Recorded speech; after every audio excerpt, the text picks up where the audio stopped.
attention last week. Damn. Thank you, New York City. Thank you, Queens. Thank you, Queensbridge. Let's acknowledge the ground that we are on, which is the point of zero. This is the ground zero for the fight for public housing and fully funded, dignified housing in the United States of America.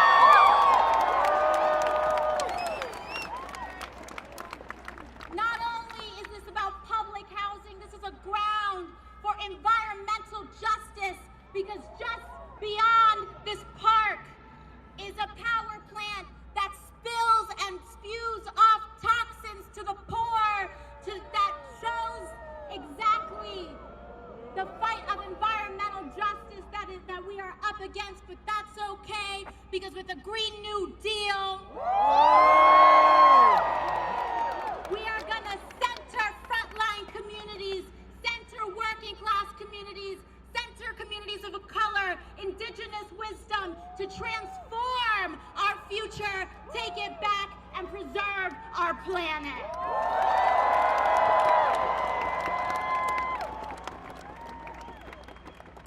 Last year, everyone's out, Green New Deal.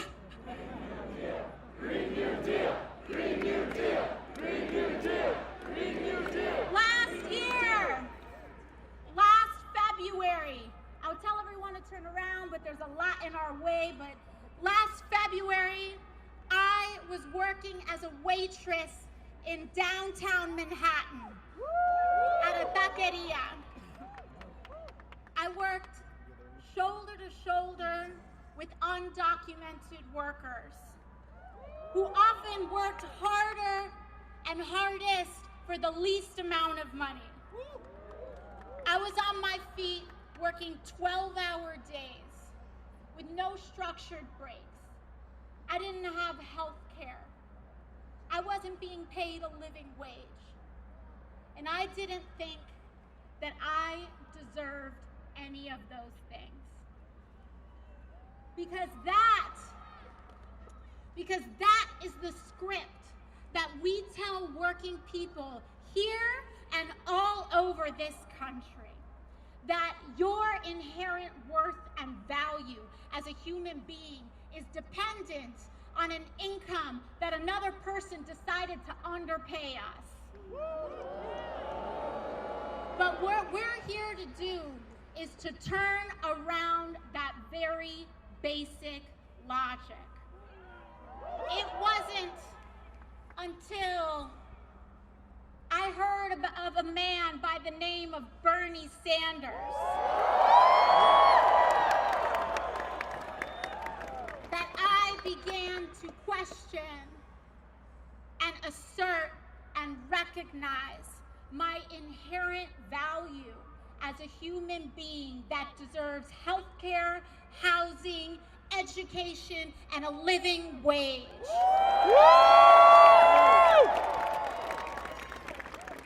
Now, I was born across this river in the Boogie Down. And like many first, second, and third generation Americans, I grew up between two worlds in multiple contexts. My mom was born in Puerto Rico. My dad was born in the South Bronx while the Bronx was burning. And again, let's listen to our history. My dad was born when the Bronx was burning, when landlords began to turn into arsonists because the insurance payouts were more valuable than the families that lived inside those buildings. Now, that was the backdrop by which my parents started their lives.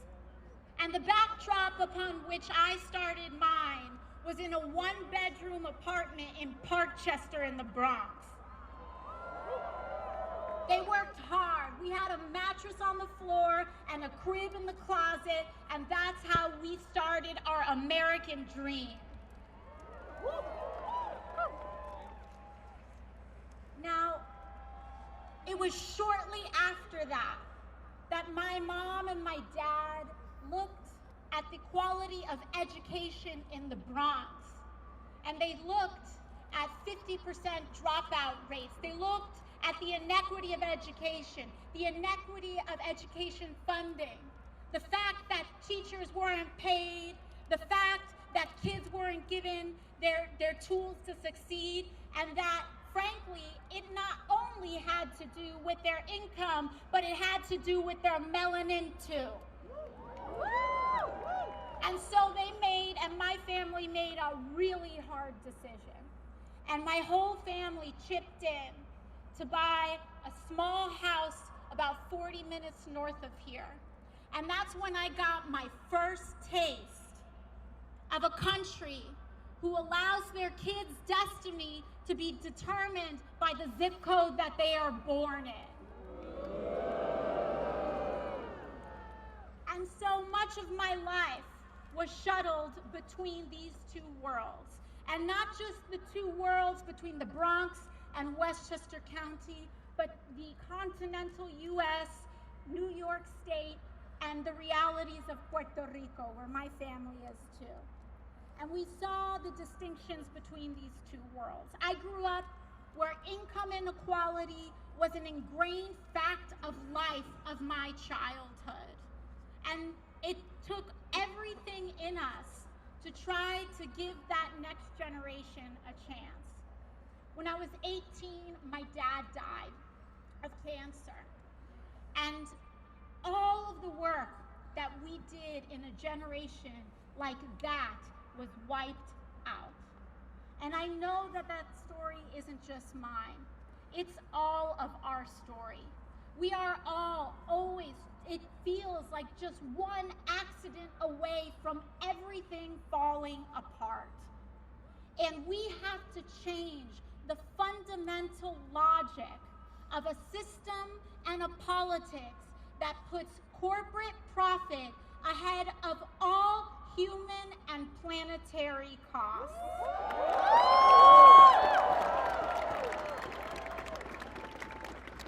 But when you rewind on that story, when I was a baby, my family relied on Planned Parenthood for prenatal care.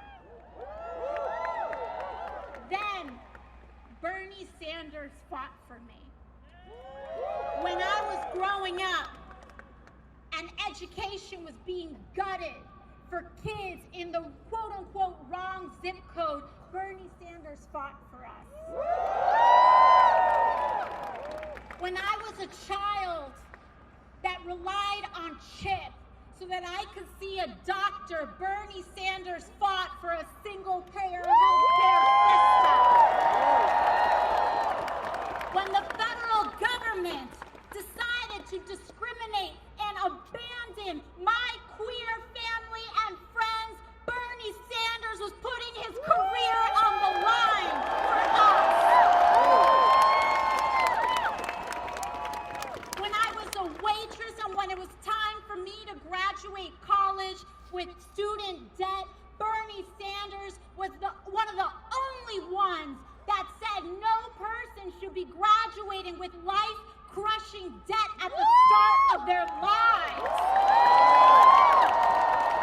Bernie Sanders did not do these things because they were popular. And that's what we need to remember. He did this, and he fought for these aims and these ends when they came at the highest political cost in America. No one wanted to question this system.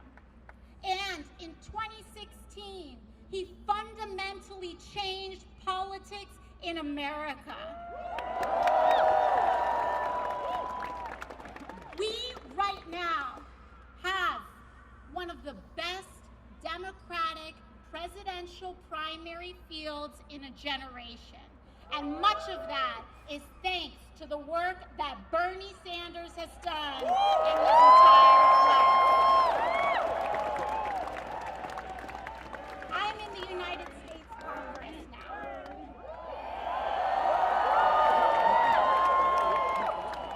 And that's a long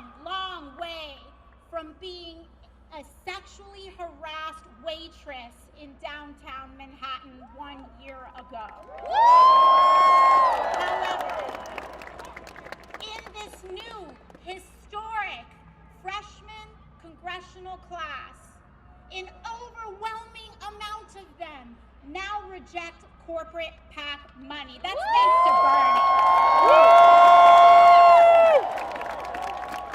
An enormous amount of the House of Representatives endorse Medicare for all. That's thanks to Bernie.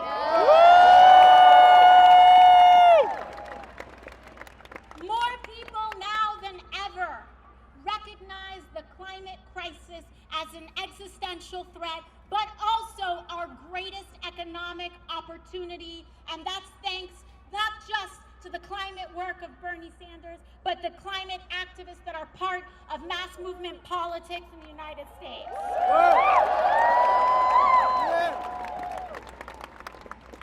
Now that I'm on that other side, I can tell you the halls of Congress are no joke. It is no joke to stand up to corporate power and established interests. It is no joke. It's not just about standing up and saying these things, but behind closed doors, your arm is twisted, the vice pressure of political pressure gets put on you, and every trick in the book, psychological and otherwise, is used to get us to abandon the working class.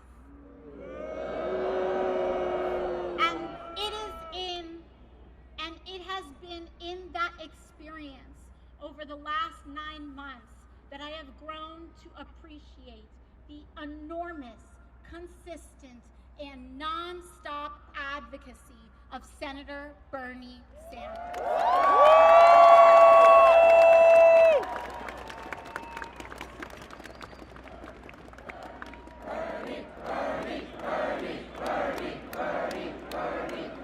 Now, one thing I'll say is that it's not just what we're fighting for, but it's how we're going to do it. And how we're going to do it is with a mass mobilization of working class people at the ballot box. That's the only way that we are going to win this thing. Because one of our top priorities is not just defeating Donald Trump, but defeating the systems of which he is a symptom. That means that what we need to do in this country is organize a fundamentally positive and welcoming movement. One that is mindful, not only mindful of the ugly histories that created our present inequalities, the racism of housing segregation, the classism of the Hyde Amendment that tells us that low-income women shouldn't have access to health care. But we also recognize the imperialist and colonial histories that contribute to our endless wars and our immigration crisis. Not only do we need to recognize that NYCHA being underfunded by over $30 billion is not an accident, it is an outcome. It's not an accident, it is an outcome of a system that devalues the poor, that devalues working people, and that prioritizes buildings like those over buildings like these.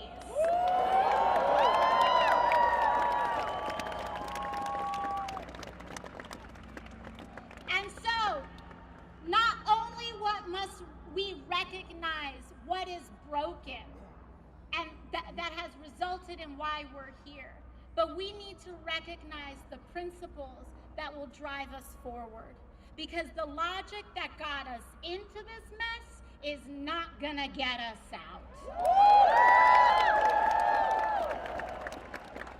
So we need to build a mass movement in America centered on the working class, the poor, the middle class, one that is actively anti-racist, that is rooted in principles of universality.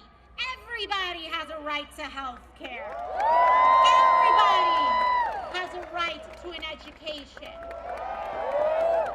One that is rooted in principles of cooperation, that is participatory, that combats not only racism, but misogyny, anti-queer discrimination. We have to actively center those principles to drive us forward, because the future and our future is in public systems, and it's publicly owned systems,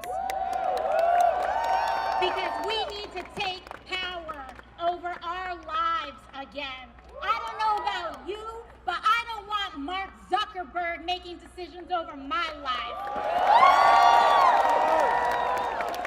I don't know about you, but the Waltons have already been making decisions over our lives, and what we got was nothing.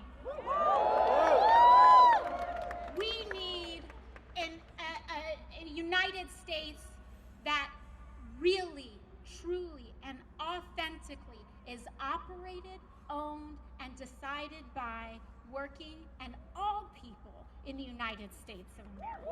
That is what it is: multiracial, multi-gendered, multi-generational, and multi-geographic.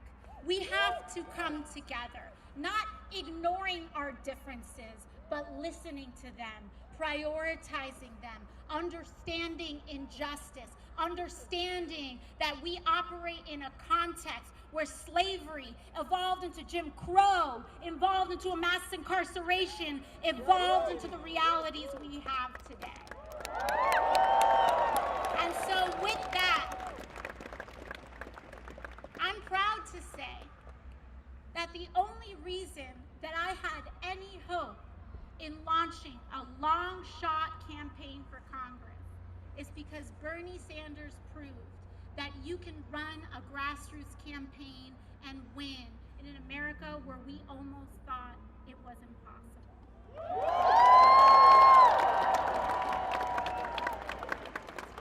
And with that, I'd like to introduce the man, the ally. I call him Theo Bernie. Maybe to my goddaughter, he's Willow. Maybe to some others, he's brother. But he's my Theo Bernie Sanders.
Let me begin by making an apology. We got a permit for 20,000 people and we had to close the doors.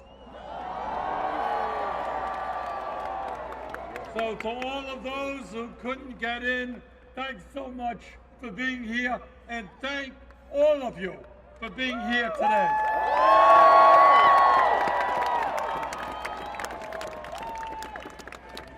When I look at this huge crowd,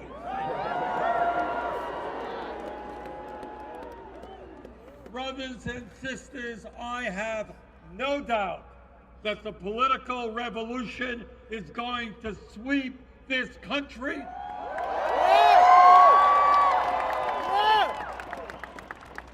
Sweep Donald Trump out of office.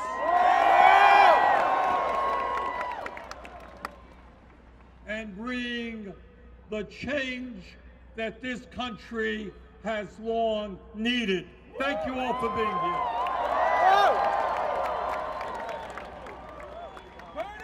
What our campaign is about is not just defeating the most dangerous president in the history of this country.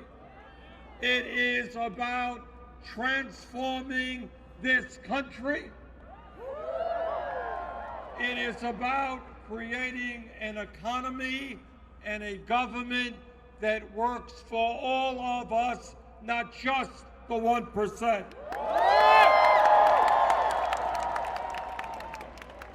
For 45 years, there has been a class war waged against the working families of this country by the billionaire class and the corporate elite.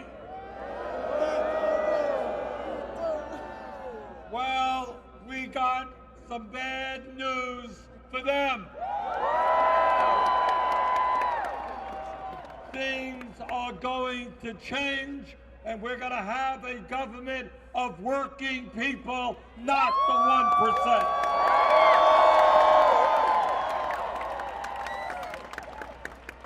Let me begin by thanking our great musicians, Anik Khan and Max, for their great music. Thank you, guys.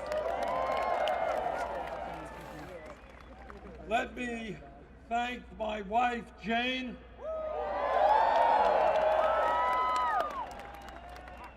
whose father was a cab driver from Brooklyn and who is going to make an outstanding First Lady for our country.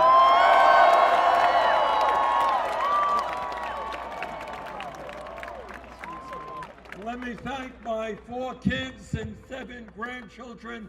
This is a family you will be proud of.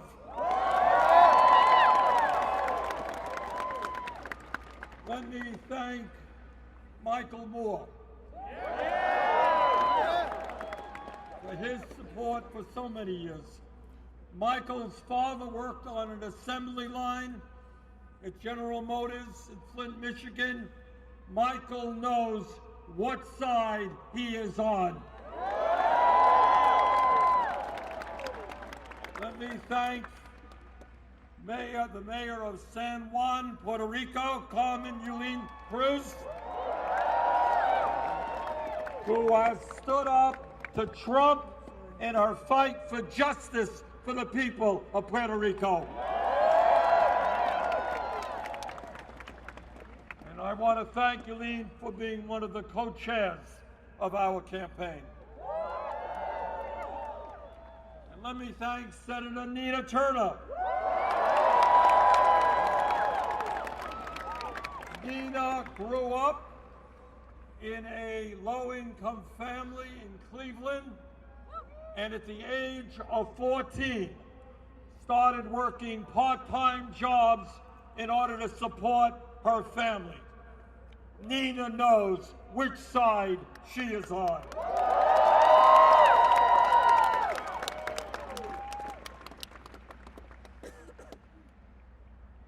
And let Let me thank Congresswoman Alexandria Ocasio-Cortez.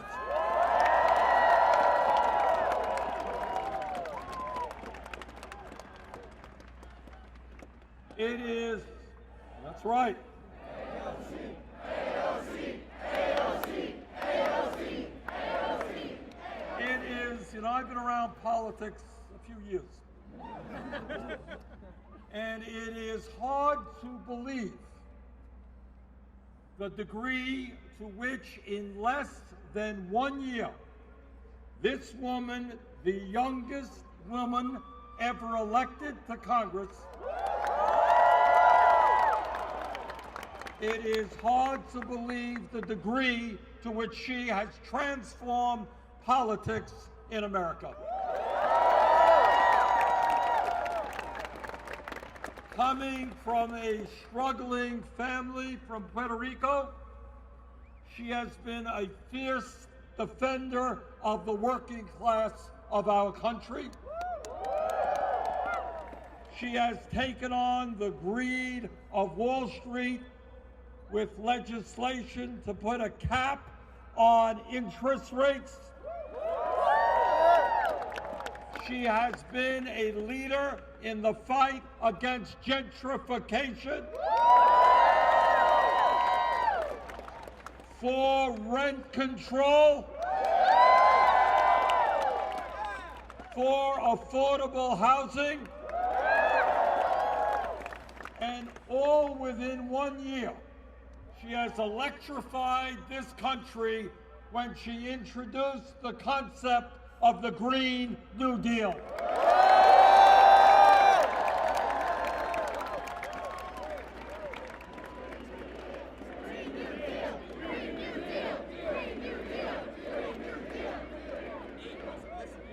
Alexandria has become an inspiration to millions of young people, not just here in New York, but across this country, who now understand the importance of political participation and standing up for justice. Andrea, thank you so much. And I am so delighted that Alexandria is part of our campaign, and I look forward to traveling with her all over this country.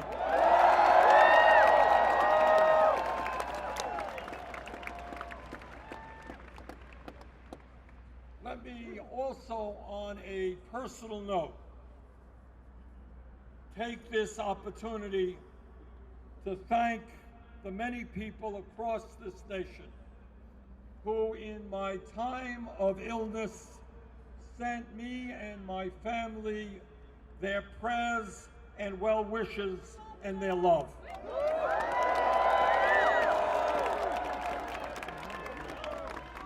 It has meant the world to Jane and me, and I thank all of you so very much.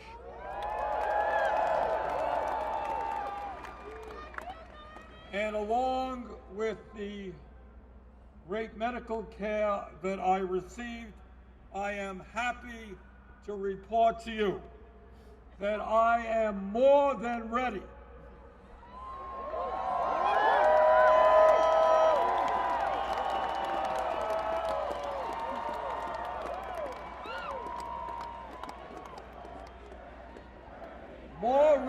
than ever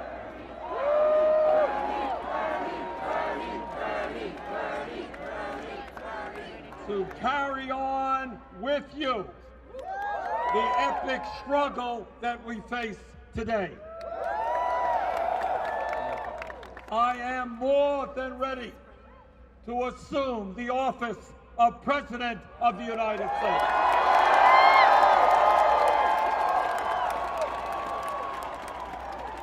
I am more than ready to take on the greed and corruption of the corporate elite and their apologists. I am more ready than ever to help create a government based on the principles of justice, economic justice, racial justice, social justice, and environmental justice.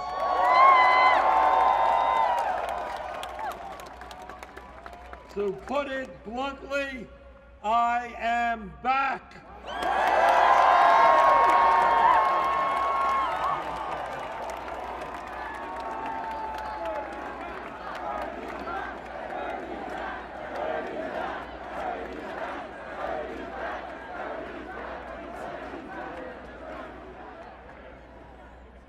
There is no question that I and my family have faced adversity over these last couple of weeks.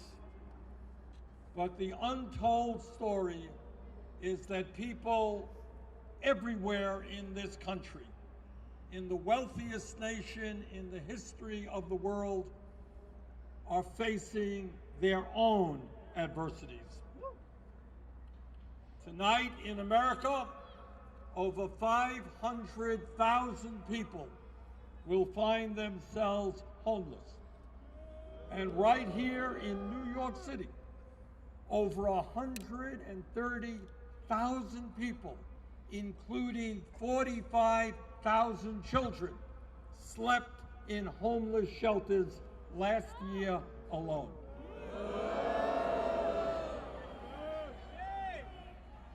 Today in America, half of our population, 50% of our people, the working class of this country, is living paycheck to paycheck, struggling to pay their rents, their mortgages, their light bill, or fix their car.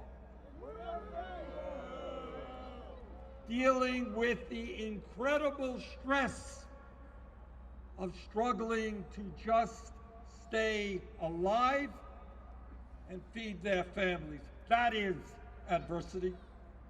Today in America, 87 million of our people are uninsured or underinsured, unable to go to the doctor when they get sick, because the United States maintains the most dysfunctional and cruel healthcare system in the world. That is adversity. Today in America, in a country that once led the world in terms of the quality of our educational system, millions of working class families are desperately searching for affordable child care. Hundreds of thousands of bright young people are unable to fulfill their dreams because their families cannot afford the outrageous cost of higher education, and tens of millions struggle with the oppressive burden of student debt. Today in America, millions of senior citizens are unable to afford the prescription drugs they desperately need because our government has allowed the crooks in the pharmaceutical industry to engage in price fixing and political bribery,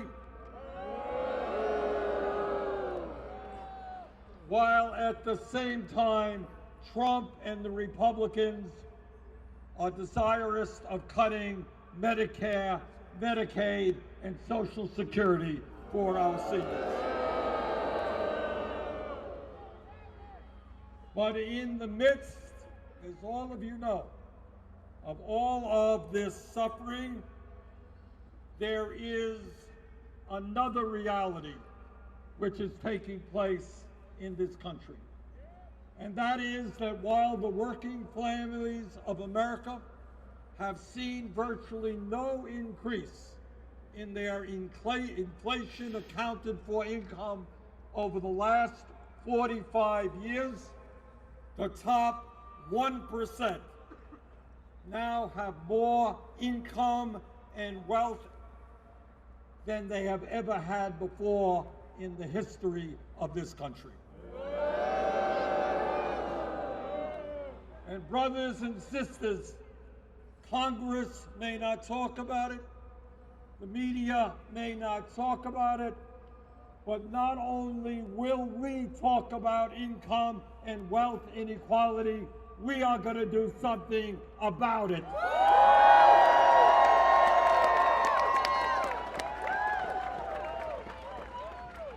Today, damn right we're going to win.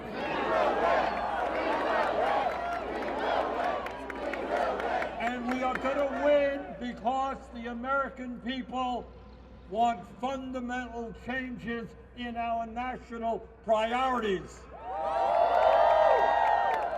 They are tired of the 1% getting richer while they are struggling to put food on the table. That's why we're going to win. Today, unbelievably, while we have the highest rate of childhood poverty of almost any major country on earth, 25 hedge fund managers make twice as much money as all of the kindergarten teachers in America.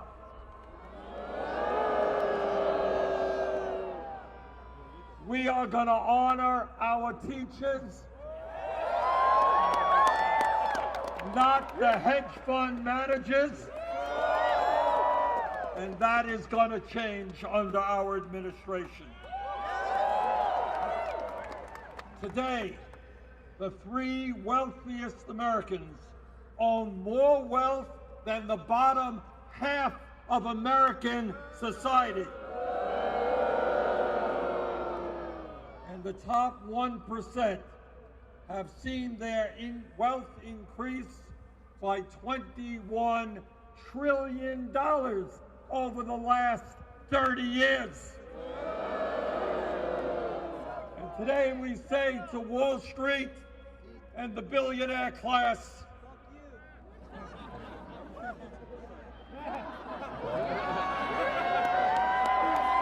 you ain't gonna get it all anymore.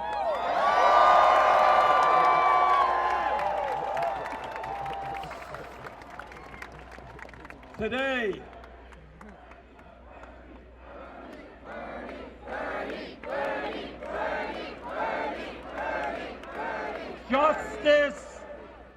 justice, long overdue, is coming to the United States of America.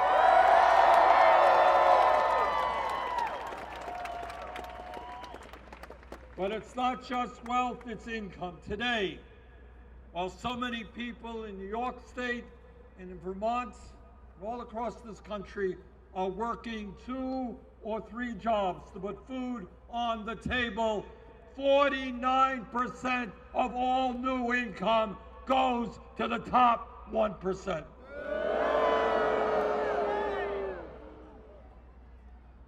And when we talk about justice and immorality, please remember that unbelievably, the richest people in our country live 15 years longer than the poorest people.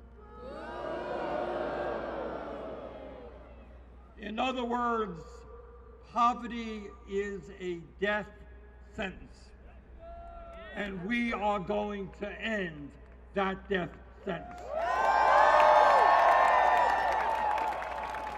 It is not a radical idea to say that all of our people, regardless of their income, have the right to live long and happy lives. And I must also say that in the midst of all of this massive wealth and income inequality, there is also a racial disparity within the overall disparity.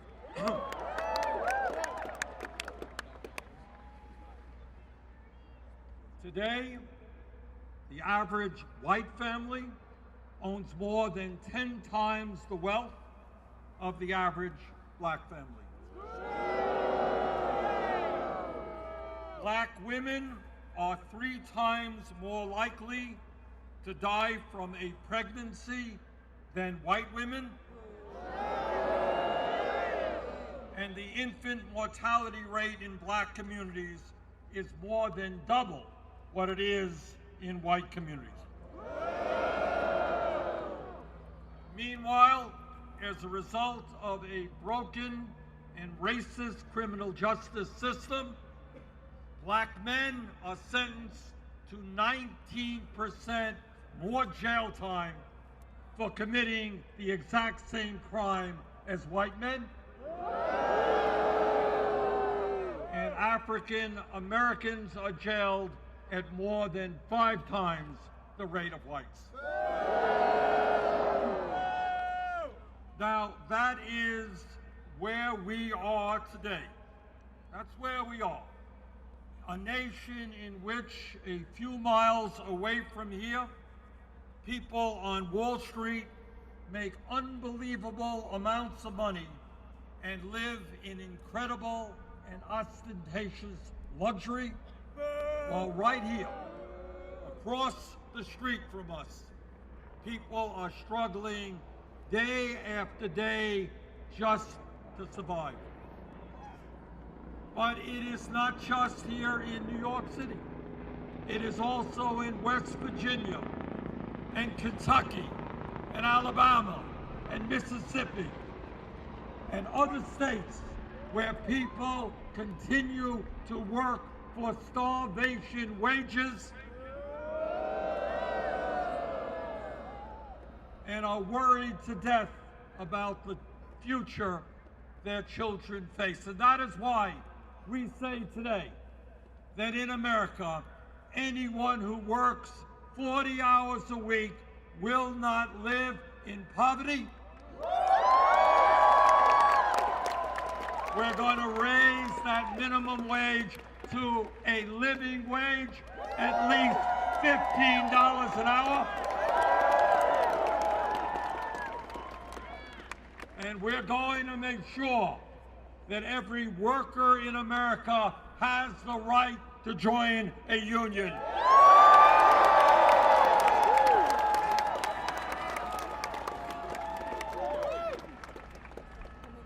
It is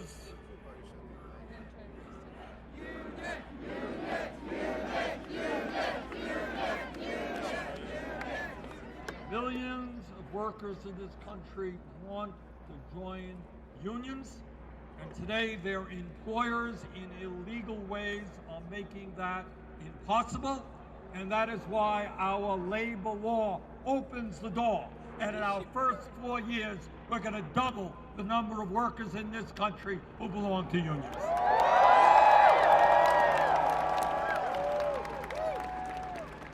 Brothers and sisters, it is clear to me and what our campaign is all about is that the enormous problems facing our country cannot be solved by the same old approach to politics.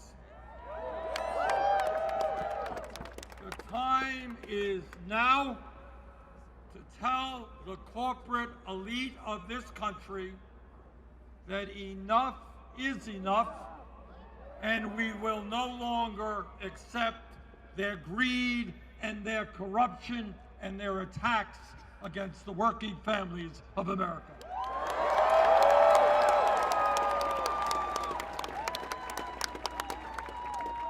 Brothers and sisters, we need a new vision for America.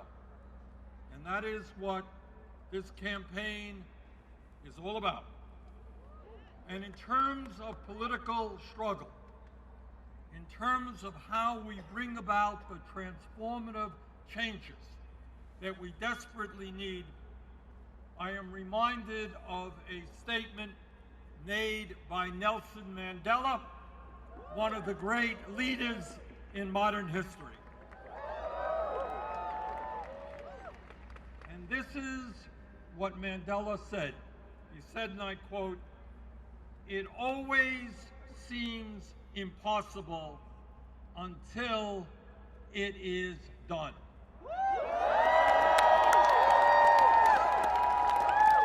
Do you all understand what that means? It always seems impossible until it is done. In other words, what the establishment, whether it is the economic establishment, whether it's the political establishment, or whether it's the media establishment, what they want us to believe is that real and fundamental change can never occur. They want us to believe that our vision for the future is unrealistic, that it is a pipe dream, that it is simply utopian thinking. They want us to believe that the only reality that we can live under is the status quo. That real change is impossible. And by the way, it's not just Republicans who give us that line. That is exactly what I heard on the stage of the Democratic debate in Ohio a few nights ago.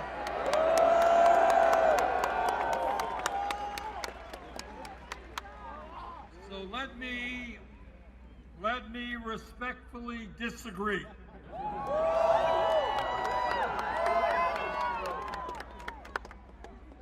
Let me respectfully disagree with those who believe that real change is not possible. And let me tell you exactly the kind of America we are going to fight for when we are in the White House.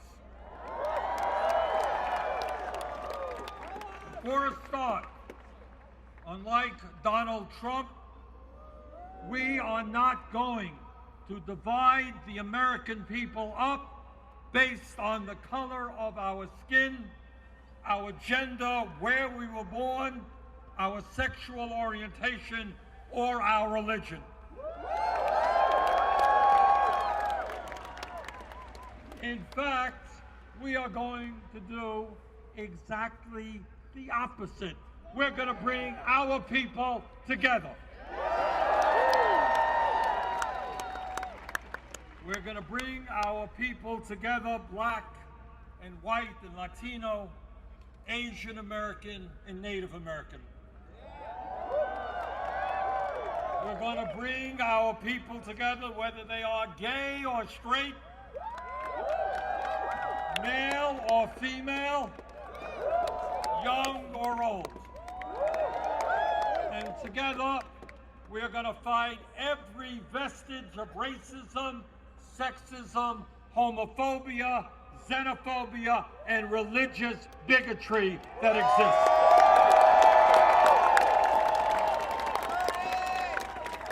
Our administration is the administration that will take America forward in ending all forms of discrimination. But we are also, as we bring our people together, going to push through an agenda that addresses the pain of the working families of this country. Because we believe that economic rights are human rights.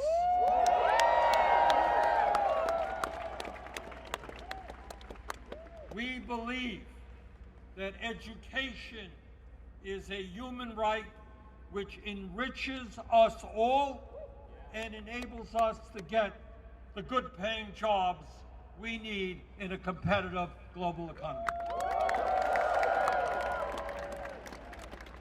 And that is why we will implement policy that provides for universal, affordable child care every working family has the right to know that their kids are in high-quality childcare and are getting the emotional and intellectual nourishment they need in order to grow. And we're going to rebuild public education in this country that gives our teachers the respect and the compensation that they deserve. And I want to thank teachers all over this country that have literally taken money out of their own pockets in order to buy the school supplies their kids need. We believe in education. We believe in our teachers. And under our administration, we're going to have the best public education system in the world.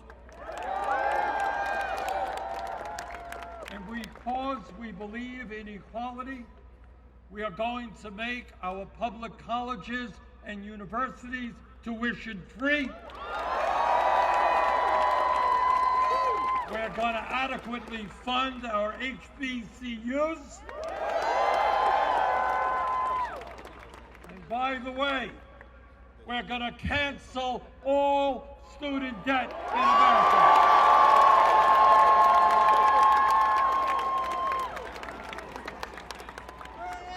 Yes, if the Congress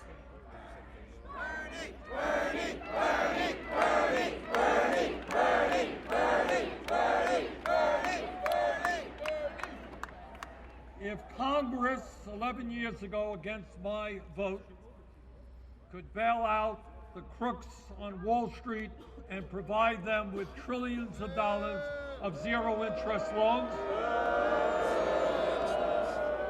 if Donald Trump and his Republican friends could give over $1 trillion in tax breaks to large profitable corporations and the 1%, if we can spend $750 billion a year on the military, you know what? We can cancel all student debt in America.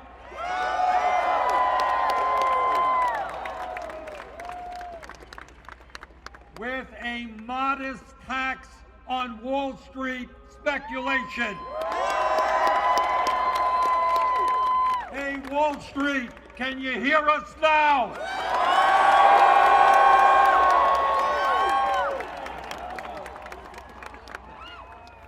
And when we talk about workers' rights, it is my belief that every American who wants a job should be able to find a job through a federal jobs guarantee program, which pays workers good wages and provides union representation. There is an enormous amount of work to be done in our country, and we need skilled workers to do those jobs. Brothers and sisters, this is the United States of America. We can create up to 15 million good-paying jobs rebuilding our crumbling infrastructure. Roads and bridges, airports, water systems.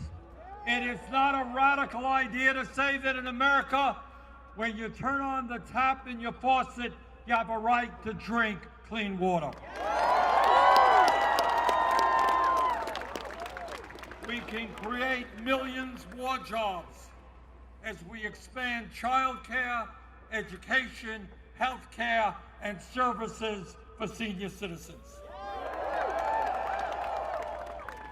Let me say a word about an issue that I've been working on for decades, and that is my belief, and I know it is your belief, that health care is a human right, not a privilege.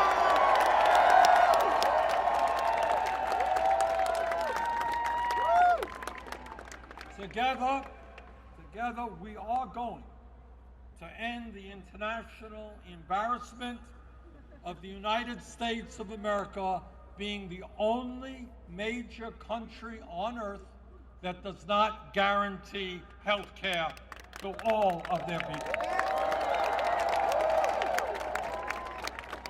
Brothers and sisters, we will end the absurdity of America spending twice as much per capita on health care as the people of almost every major country on earth, while at the same time, 87 million people are underinsured or underinsured.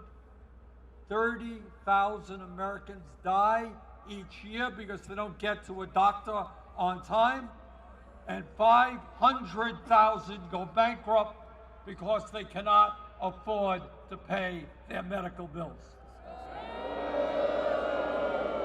We will take on the greed of the insurance companies and the drug companies and pass a Medicare for all single-payer program.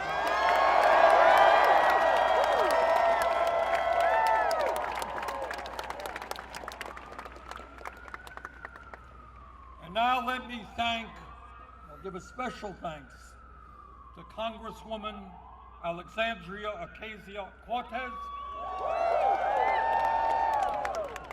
for helping our country recognize that climate change is an existential threat to our planet, and that we must implement a program consistent with the goals of the Green New Deal.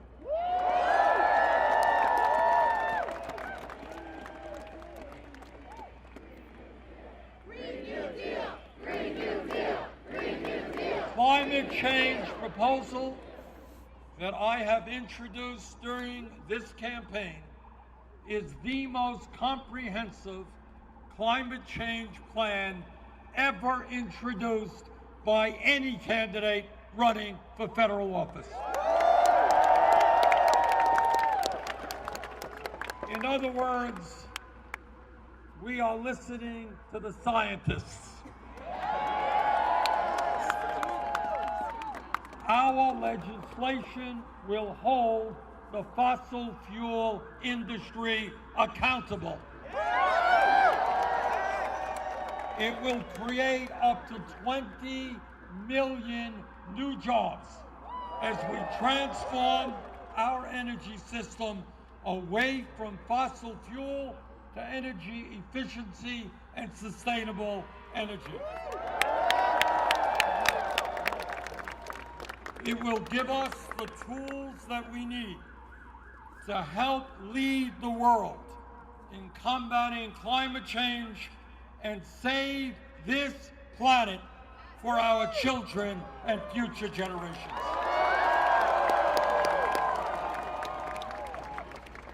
Now, right across the street from where we are at this moment is New York City's largest fossil fuel power plant. And let us be clear, it is no secret that that plant is located right next to the city's largest public housing development. Together, we will pass a Green New Deal that will end the environmental racism we see right here in Queens, and in similar communities all across this country. Together, not only will we clean up our environment, but we will finally put an end to environmental racism.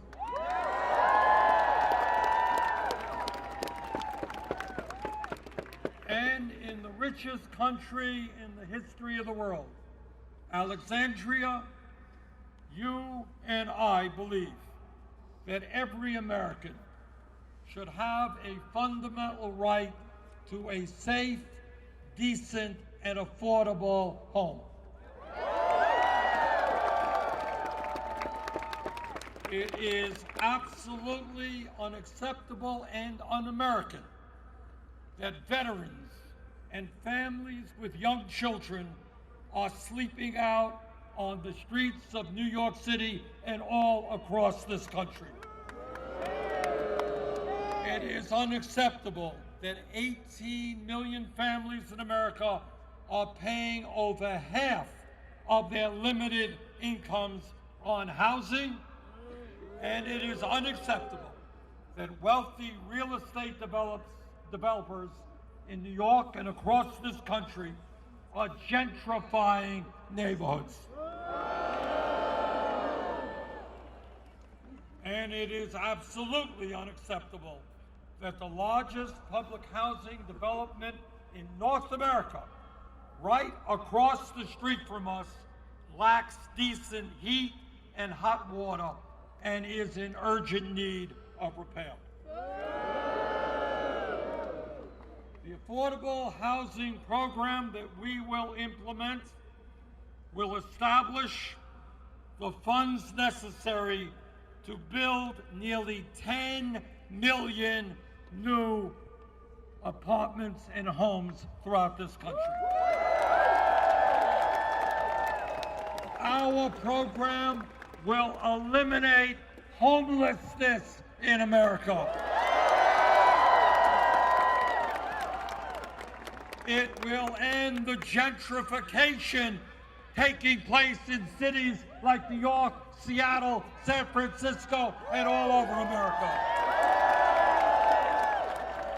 And our legislation will create a national rent control standard. Landlords all across America will no longer be able to rip off their tenants and throw them out of their homes.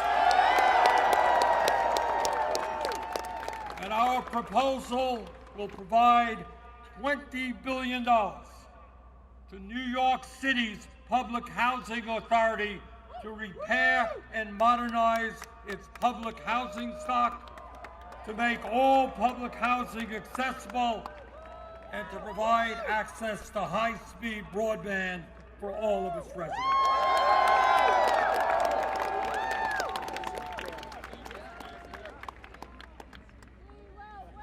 Let me say a word about an issue that I know is on the minds of all of us, and that is that we are going to end, once and for all, the broken and racist criminal justice system that exists in America.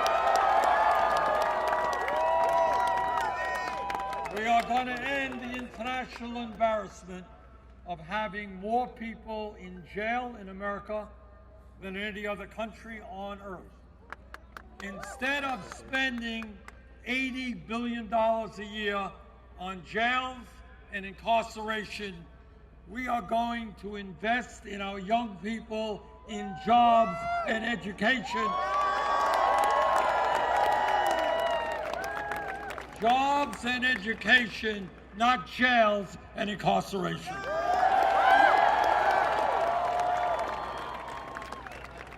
We're going to end private prisons and detention centers in America.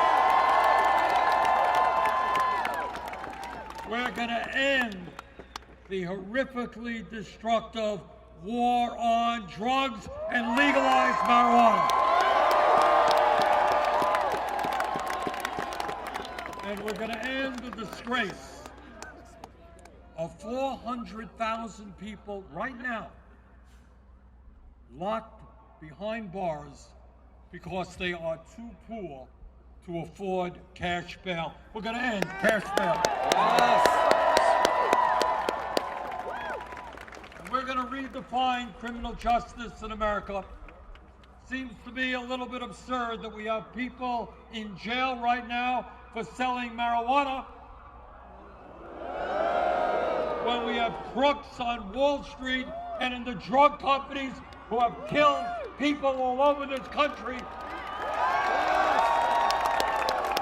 not facing any criminal charges? How do you pay? How do you pay billions of dollars in fines for illegal behavior, and yet no criminal charges are made against the CEOs? What we believe in is equal justice under the law, whether you're rich or whether you're poor. Today we say to the American people that instead of demonizing the undocumented immigrants in this country, we're going to pass comprehensive immigration reform and provide a path toward citizenship for all the undocumented. On our first day in office, through executive order, we're going to provide legal status to the 1.8 million young people eligible for the DACA program and extend that program to their parents. We're going to develop a humane border policy for those who seek asylum. We will not be a government which snatches babies from the arms of their mothers or throws children into cages.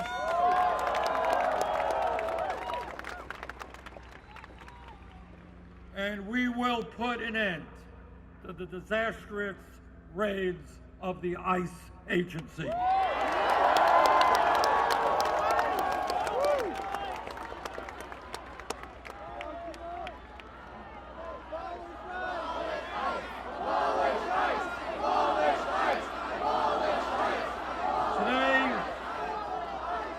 Today, on another issue that disgusts the American people who are sick and tired of seeing these mass shootings taking place all over the country, our administration will take on the NRA. We're not going to be intimidated by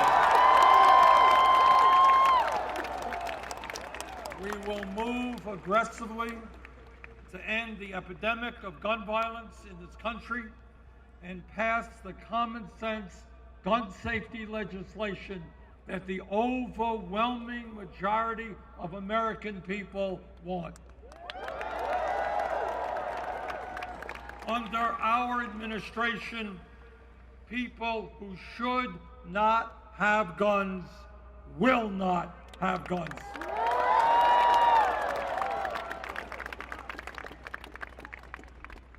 And today, we say loudly and proudly that it is the women of this country who have the right to control their own bodies, not the politicians.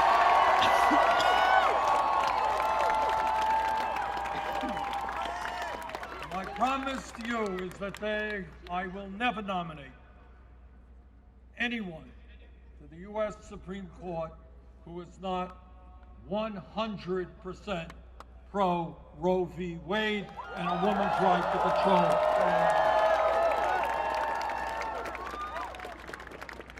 Now, you know, when I talk about the proposals that I think we should adopt to protect the working families of this country, I'm often criticized, and people say, Bernie, it's so expensive. How are you going to pay for these proposals? Well, let me tell you exactly how we're going to pay for these proposals. We're going to tell the wealthiest people in this country that they are going to start paying their fair share of taxes.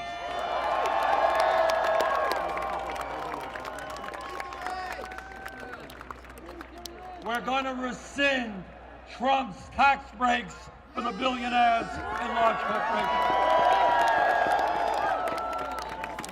We're going to end the insanity of providing hundreds of billions in tax breaks and subsidies to the fossil fuel industry. And in my view, we do not have to spend more than the next 10 nations combined on defense spending.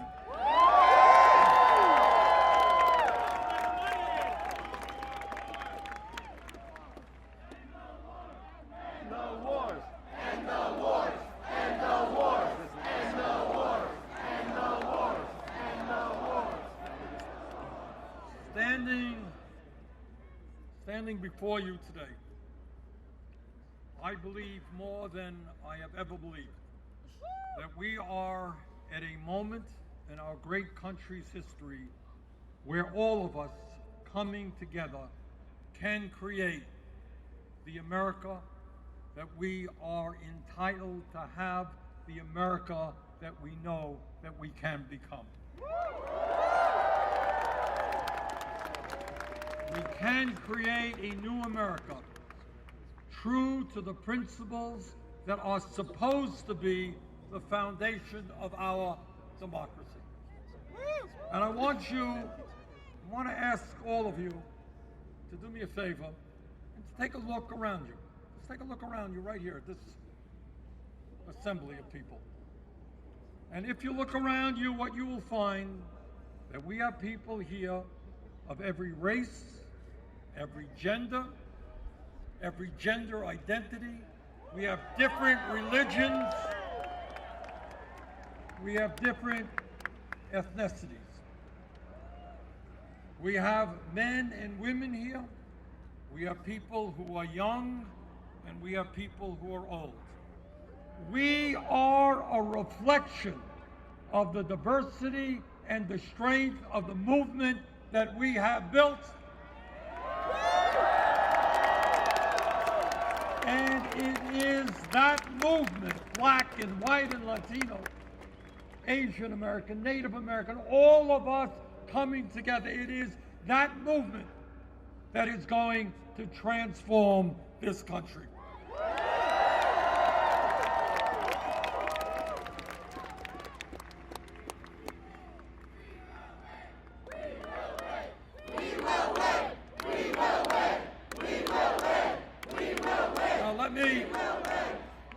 Let me just tell you what you already know.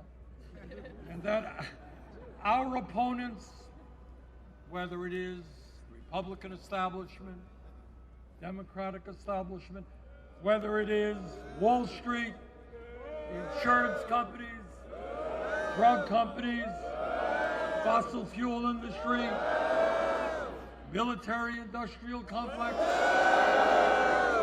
prison industrial complex, the whole damn 1%. They're not going to give up their wealth and their power without a fight. And the question that we have got to answer together is, are we prepared to stand up to them and transform this country?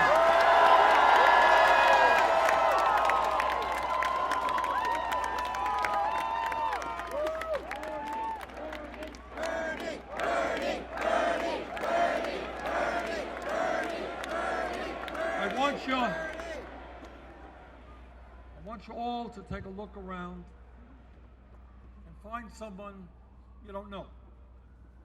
Maybe somebody doesn't look kind of like you. Maybe somebody might be of a different religion than you.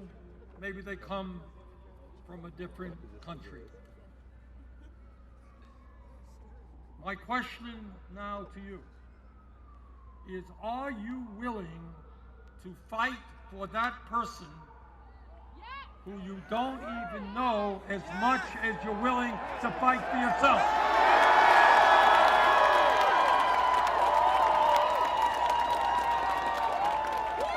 Are you willing to stand together and fight for those people who are struggling economically in this country?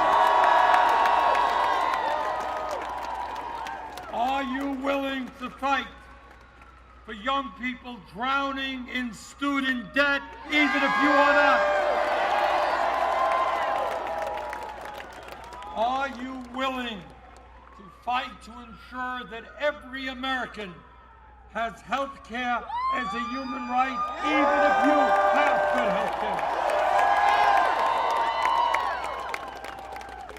Are you willing to fight for frightened immigrant neighbors, even if you are native born?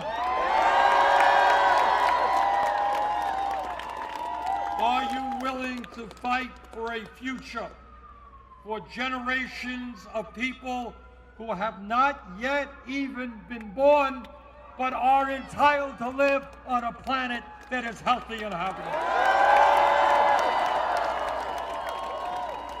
Because if you are willing to do that, if you are willing to love, if you are willing to fight for a government of compassion and justice and decency, if you are willing to stand up to Trump's desire to divide us up, if you are prepared to stand up to the greed and corruption of the corporate elite, if you and millions of others are prepared to do that, there is no doubt in my mind that not only will we win this election, but together we will transform this country. Thank you all very much.